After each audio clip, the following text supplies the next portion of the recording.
Whether you were looking to downsize during the housing crisis in 2008, or simply buying an car so you could finally use the school parking lot like the other big boys and girls in your senior year, the Declasse Premier may have been your go-to, whether you liked it or not.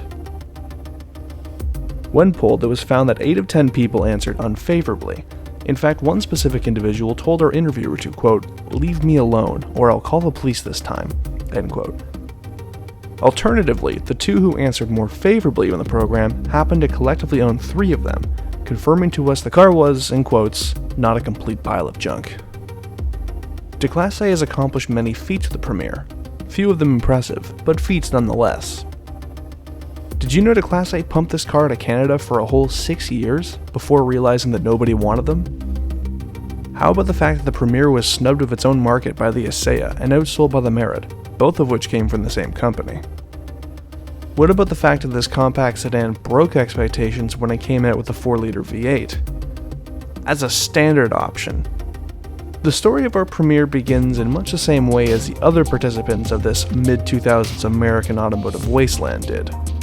Declasse, fresh off the lukewarm reception of its new economy compact, decided it was time to introduce a hybrid between its full-sized Merit, rest in peace, and the amalgamation of half-assery and cheap plastics known as the Asea. On paper, it seemed the Premier was a hole-in-one. Who could argue with the slightly smaller 4, and in the Canadian market 2-door sedan, which was both a cheaper and smaller alternative to the Merit, seeing everything from taxi use to consumer models and even a brief stint of police usage. However, the Premier came with one fatal flaw. It always assumed what the average American market wanted, and it never told them they needed it.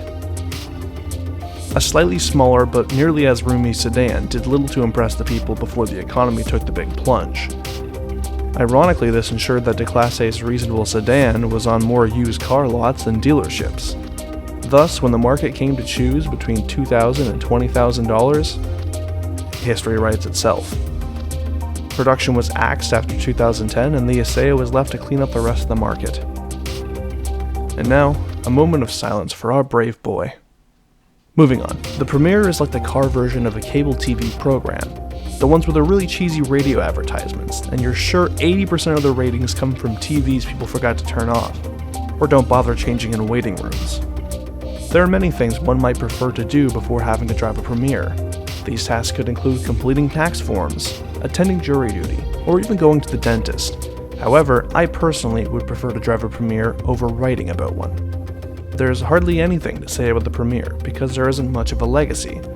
Every decade or so, a new Declasse product on a similar platform takes the spotlight, while the previous rolls into the ditch and is well forgotten about.